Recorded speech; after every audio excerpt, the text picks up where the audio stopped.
Hello my dear friends, you're in the Military Summary channel, and today we will discuss the situation in Ukraine on the 29th of October of 2025. Today we have a lot of very interesting updates, so let's start. And this video we will start with the situation in the Pakrovsk and in the Kupyansk Cauldrons. I would like to remind you that 3 days ago the armed forces of the Russian Federation reported that they managed to encircle Ukrainians on the territory of the Kupyansk agglomeration, and that Russians managed to encircle Ukrainians on the territory of the Pakrovsk agglomeration. And Ukrainians currently have no chances for evacuation. They can't escape the Cauldrons, they can't break through the Russian defense. And today the Minister of Defense of the Russian Federation gave us additional details about the situation on the ground. They described the situation as very critical for the armed forces of Ukraine.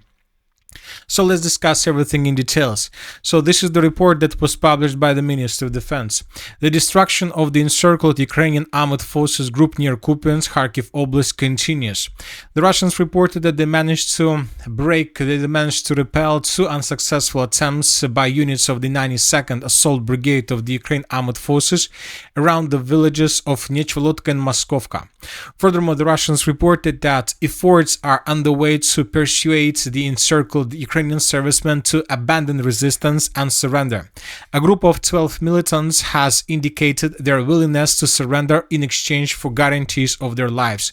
Options for their safe withdrawal are currently being developed. Furthermore, the Russians stated that during the previous 24 hours, the Ukrainians lost up to 55 Ukrainian soldiers in the Kupyansk Cauldron. So this is the situation in this area, and today the Minister of Defense of the Russian Federation also published this video. And here is exactly the moment when Russians were preparing lists and papers suggesting Ukrainians to surrender. So when talking about this list, the Russians are sending the following message to Ukrainians. Time is running faster, time in encirclement or time in a cauldron is running faster than your blood from arteria. Now you still have the right to raise your hands and to save your life. This is not a joke, this is not a propaganda. You are encircled, you are defeated, you have just an hour to surrender. So these are the messages that the Russians are sending Ukrainians in the Kupyansk direction. And in the second part of this video, we can see how Russians launched a drone with these lists and how Russians dropped these lists on positions of the armed forces of Ukraine on the territory of the city of Kupyansk and the Kupyansk agglomeration. So this is the situation in this area, and as you can see, the situation is very difficult for the armed forces of Ukraine. But telling the truth, if we compare the positions of the armed forces of Ukraine in Kupyansk and Pakrovsk, I believe that Pakrovsk will fall much faster than the Kupyansk agglomeration.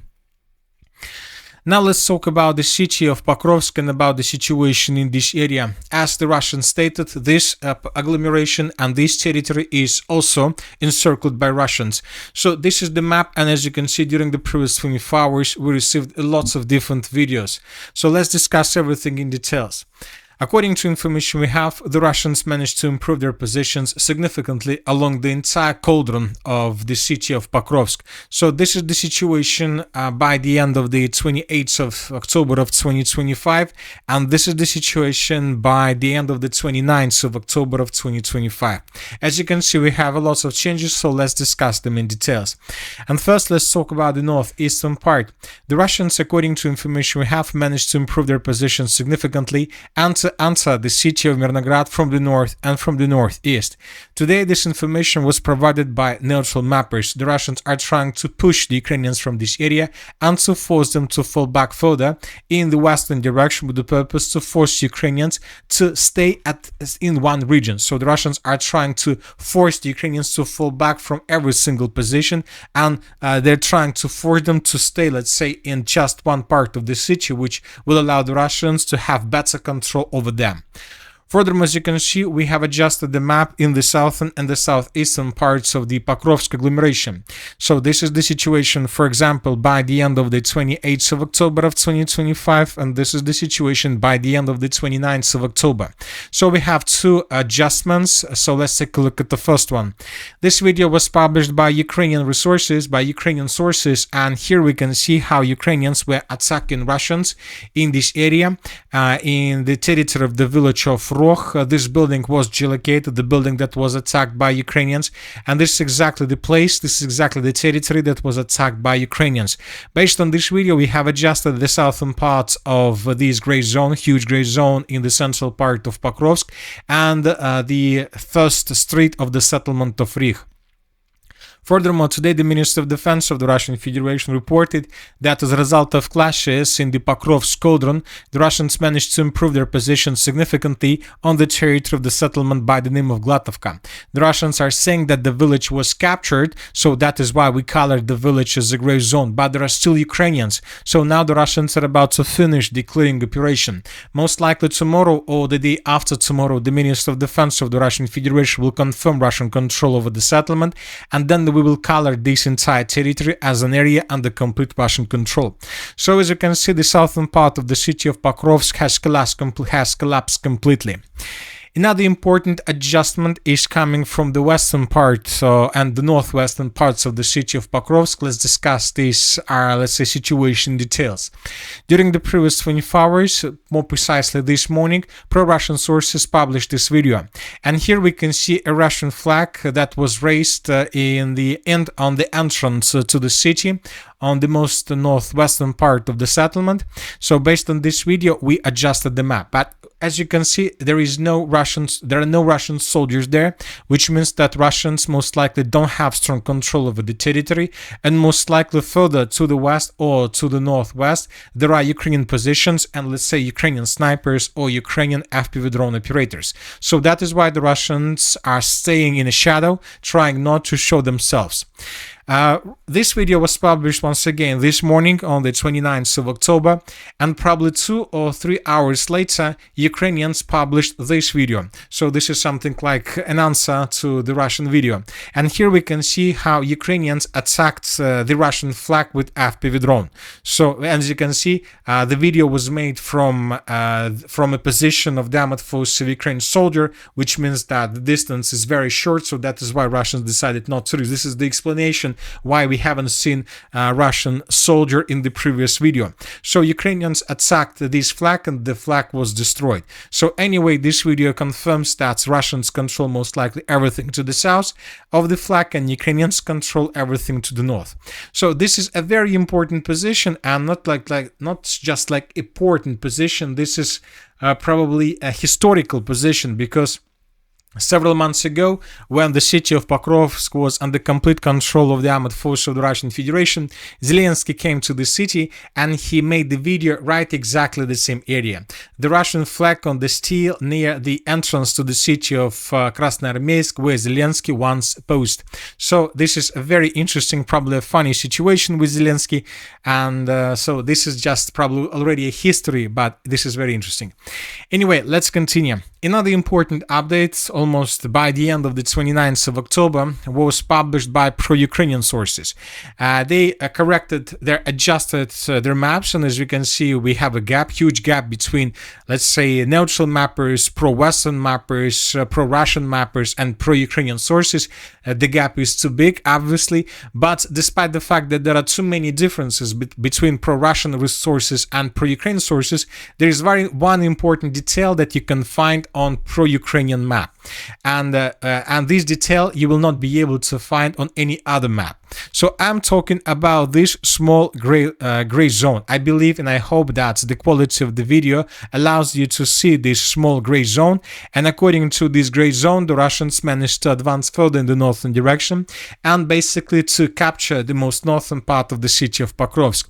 So if we return back to the city of Pakrovsk, the Russians, according to pro-Ukrainian sources, managed to establish complete control over the territory, or at least Russian soldiers were discovered or spotted in this area. So this is exactly the adjustment that was shown by pro-Ukrainian source. Furthermore, according to pro-Ukrainian source, the Russians managed to improve their positions significantly in the southwestern direction from the settlement of Krasny Liman. So let's add the gray zone as well. So this is a gray zone according to pro-Ukrainian sources. Now we see that Russians, we are not saying that both territories were captured. These are wrong words. this. According to, let's say, pro-Ukraine source, Russian soldiers were spotted on these territories. Anyway, we believe that in coming days, this information would be confirmed by pro-Russian resource, by pro-Russian sources, and by different videos or something like this. And then we can say that the distance between the Russian positions in the northern part of the city of Pakrovsk and Russian positions to the south of the settlement of Rodinskaya is already less than 2.5 kilometers.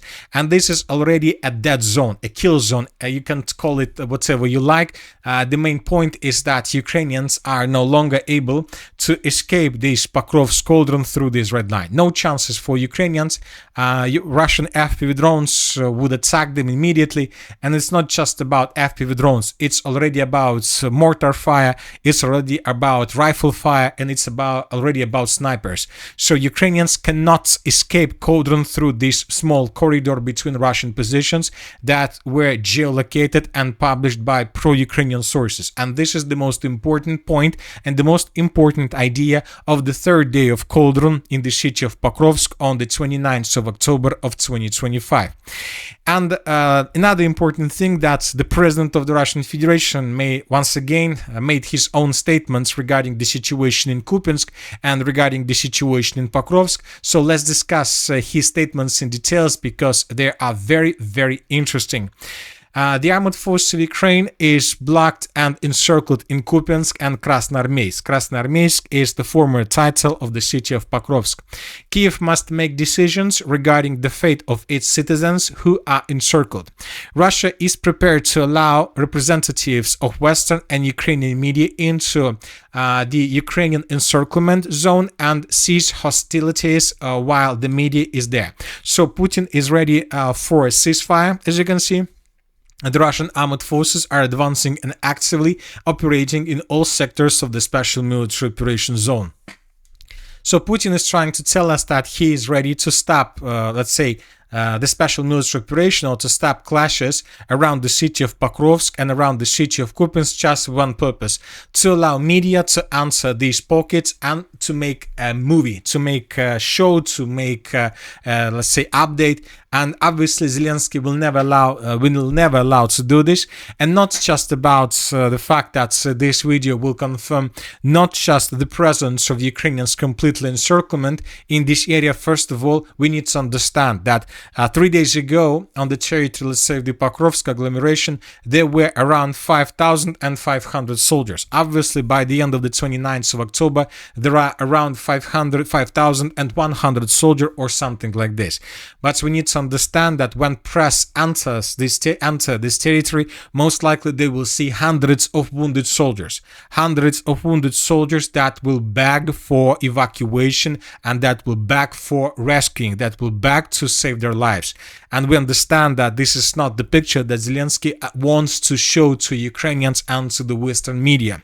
So most likely Zelensky will refuse and reject this proposal. And another important thing is that I would like to remind you that this Friday Zelensky promised us to show the list of the requirements, or the list of options, or how to call this, of ceasefire that he created with the help of the Western countries. So they will propose Putin to ceasefire and to stop the special military operation along the line of combat contact. And if you remember, Zelensky stated that most likely Putin would reject this. But now we can see completely opposite situation. The Russians are ready for ceasefire, and Putin has already proposed Zelensky to stop clashes and to allow press to enter this territory, to show the world the conditions the Ukrainian soldiers are in, and with the purpose to save their lives. Putin, according to this statement, wants to save their lives, and he wants these people to surrender. This is the only option. They will never allow to leave this cauldron in the direction of Ukraine and under Ukraine control. They have just one option: to surrender. Thousands of soldiers can surrender in coming days, and this can lead to collapse not just of the front line, this can lead to collapse of the entire political system of Ukraine. So imagine yourself 5,000 soldiers to surrender in Pakrovsk. This is one attack, one strike. 5,000 soldiers on the territory of Kupyansk. This is the second strike. In coming days, most likely we're gonna see another cauldron on the territory of Liman with 2,000 or 3,000 of soldiers. Another strike, another 4,000 soldiers could be caught in Cauldron, the territory of Sivers. This is another strike. So we see that the situation is that along the line of combat contacts, about 20,000-30,000 soldiers either were already encircled by the Russians or about to be encircled. And this is a disaster and complete catastrophe for the armored forces of Ukraine. And Zelensky will never allow this information to be shown to the Western media and to Ukrainian population. Anyway, sometimes he is not mindful to decide everything. And most likely this situation will be resolved. Obviously, I believe that Ukrainians will surrender. In the end, most likely Ukrainians will try to counterattack the next days. But for example, during the previous days, the Ukrainians were already counterattacking, but all those attacks were repelled from the Russian side and Ukrainians suffered huge losses.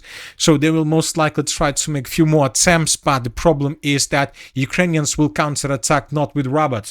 So of course, if Ukrainians had thousands of robots and Ukrainians would have possibilities to counterattack, to unblock, but they would counterattack with soldiers, the same soldiers, and these same soldiers, of course, they will understand what are they sent for and where are they being sent for. So that is why we believe that Ukrainians will not be able to organize successful counterattacks, because people will reject this, because obviously everybody understands that this is going to be a suicide operation. Anyway, let's wait and see what is going to be next. Obviously, tomorrow we're gonna get additional updates from this territory. The Russians will tighten the news even more. A few more positions would be captured, and as it was written about the Kupyansk direction, where 12 soldiers have already decided to surrender, most likely during the next days we're going to see and gonna get more and more updates of this type. We believe that despite the fact that lots of soldiers, Ukraine will lose a lot of soldiers in this area, we believe that thousands of Ukrainians would prefer to surrender, and we will see this, and this is 100%. Now let's move further and let's discuss the situation in the Zaporozhye direction, where Russians continue their offensive operation, and this is another area with very huge updates. Today we got report that Russians managed to establish complete control over the settlement by the name of Vishneve. This video was published today by pro-Russian sources, and here we can see how the clashes and how the fightings were taken for the settlement. The Russians were bombing the village, the Russians were attacking this territory with artillery, with multiple launch rocket systems.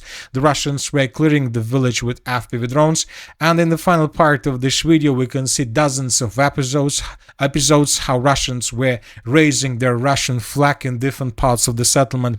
So based on this video we have adjusted the map based on this video, and of course based on the report of the Minister of Defense of the Russian Federation. As I told you, dozens of flags were recorded and discovered across the territory of Vishneve. So just take a look at this map, you can see lots of flags, and all these flags you could see in the same video. So we have no doubts that the village was captured by Russia due to a number of flags that were established by Russia. And furthermore, now we believe that due to the fact that the Russians captured the settlement of Vishneve, most likely the Russians will continue offensive. And when talking about the village of Vishneve, I would like to point your attention to a very important detail. So this is the most important detail to my opinion. So what we can see the settlement of Vishneve, but I would like to point your attention that the village of Vishneve wasn't almost damaged by Russians. So as you can see, there are lots of buildings that weren't reduced to ruins. So basically, and if we compare the village of Vishneve with other settlements across Ukraine, let's say with the village of Marinka, with the settlement of Avdiivka, with the settlement of Volchansk, with the settlement of Pakrovsk, with the settlement of Bakhmut, Taretsk, we see that the village wasn't damaged almost at all. Which means that Ukrainians, they abandoned their positions, they retreat from the village, and they gave this village to the Russians without almost clashes. So they shown no resistance in this area. And this is a very important piece of news, because basically Russians captured completely normal village with a lot of houses, lots of constructions, and now Russians can use these territories, because this territory wasn't almost damaged, for concentration purposes. Now the Russians, due to the situation situation, will be able to concentrate here up to several battalions. I'm not sure whether the Russians are able to collect a brigade, but they can collect 2 or probably 2 or even 3 battalions in this area with the purpose to advance further in the north and the northwestern directions. And due to the situation with Vishneve, we believe that most likely Russians will continue offensive operation until this red line. So they will capture the villages of Novoalexandrievka, Gai, Vodradne, Andreevka, Ostapovska, Danilovka, and Nichaevka. So they will capture every single village in this area. And as soon as the Russians are able to do this, first of all, they will be able to cut physically R85 road, this one, and they will be able to get the river by the name of Haichul. This is the river between the city of Pakrovsk and the city of Gulyai-Polye. And then Russians along this river and along R85 road would begin offensive operation in the direction of the city of Gulyai-Polye. And Ukrainians currently have nothing that can be shown against these tactics. Furthermore, Russians, by the way, by this time most likely will finish the battle for the settlement of Uspenovka, and another group of units, another group of forces, the group of forces east will continue offensive operation also in the southwestern direction. So it seems that the battle for the city of Gulyai-Polye will start much faster than we expected, much faster, and most likely during the 2025. And this is another very important piece of news. And that's it for today. Military Summary channel reminds to condemn any violence in the world. Thank you for watching. Subscribe to my channel, put your likes, join my Patreon, and have a good day. Bye bye.